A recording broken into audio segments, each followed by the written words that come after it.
संत जनाबाईची अद्भुत विठ्ठल भक्ती कथा. नमस्कार मित्रांनो, आपण आज एका अशा महान संत स्त्रीची कथा ऐकणार आहोत ज्यांची भक्ती इतकी शुद्ध आणि निर्मळ होती की स्वतः विठ्ठल त्यांच्या मदतीला येत असत. ही कथा आहे महान विठ्ठल भक्त संत जनाबाई यांची. एक साधी स्त्री होती, गरीब कुटुंबात जन्मलेली, पण तिच्या हृदयात विठ्ठलासारखी इतकं प्रेम होतं की ते प्रेम हळूहळू भक्तीचा महासागर बनलं. मित्रांनो, या कथेत भक्ती आहे, श्रद्धा आहे आणि चमत्कार आहे आणि भक्त व भगवान यांच्यातील खऱ्या प्रेमाची अनुभूती आहे. म्हणून ही कथा शेवटपर्यंत नक्की ऐका. खूप वर्षापूर्वी महाराष्ट्रातील एका गरीब कुटुंबात एक लहान मुलगी जन्माला आली. त्या मुलीचं नाव होतं जनाबाई. घरची परिस्थिती खूप कठीण होती. कधीकधी 2 वेळचं जेवण मिळणं सुद्धा कठीण व्हायचं. पण त्या छोट्या मुलीच्या मनात एक अमूल्य संपत्ती होती, विठ्ठलावरचं अपार प्रेम.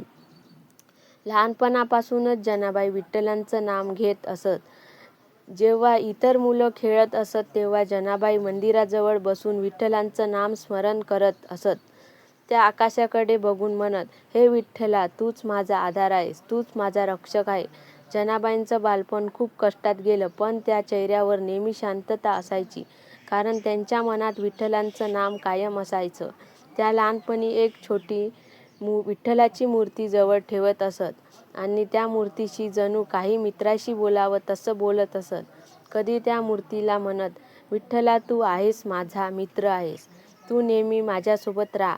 गावातील लोक कधीकधी त्यांना पाहून म्हणायचे, "ही मुलगी मोठी होऊन नक्की महान भक्त होणार." काळ पुढे सरकत गेला. परिस्थितीमुळे जनाबाई संत नामदेव यांच्या घरी राहायला लागल्या. त्या त्यांच्या घरी दासी म्हणून काम करू लागल्या. सकाळपासून रात्रीपर्यंत त्या अनेक काम करत असत. घर साफ करणे, पाणी भरून आणणे, दळण दळणे, भांडी घासणे. पण इतकं काम करूनही त्या कधी थकत नसत, कारण त्यांच्या ओठावर नेहमी एकच नाम असायचं, विठ्ठल विठ्ठल विठ्ठल.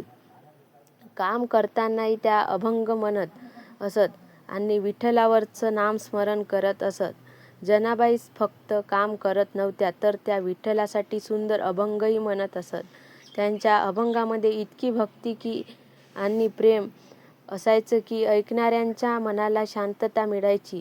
त्या काम करत करत म्हणत असत, "विठ्ठला, तू माझा स्वामी आहेस, तू माझा सखा आहेस." त्यांच्या प्रत्येक शब्दात विठ्ठलावरचं अपार प्रेम दिसायचं. एक दिवस पहाटेचा वेळ होता. जनाबाई जात्यावर दळण दळत बसल्या होत्या. रात्रभर काम केल्यामुळे त्या खूप थकल्या होत्या. त्यांच्या डोळ्यात अश्रू आले. त्या शांतपणे विठ्ठलाला म्हणाल्या, "विठ्ठला, मी तुझी भक्ती करतो. जर तू खरंच माझा आहेस तर आज मला थोडी मदत कर." इतक्यात घरात एक दिव्य प्रकाश पसरला आणि तिथे स्वतः विठ्ठल प्रगट झाले. विठ्ठल हसून म्हणाले, "जनाबाई, तू माझं नाव घेत घेत इतकी सेवा करतेस, आज मी तुझी सेवा करतो." आणि मग विठ्ठल स्वतः जात्यावर बसले आणि दळण दळायला लागले. हे दृश्य पाहून जनाबाईंच्या डोळ्यात आनंदाचे अश्रू वाहू लागले. हळूहळू गावातील लोकांना जनाबाईंच्या भक्तीबद्दल कळू लागलं. लोक म्हणू लागले, "जिथे इतकी खरी भक्ती असते तिथे देव स्वतः येते." पण जनाबाई कधी अभिमान करत नसत. त्या नेहमी म्हणत, "हे सगळं विठ्ठलाची कृपा आहे." मित्रांनो, या कथेतून आपल्याला एक मोठी संदेश मिळतो. देवाला मोठे यज्ञ नको असतात, मोठे मंदिर नको असतात. देवाला फक्त खरी भक्ती आणि प्रेम हवं असतं.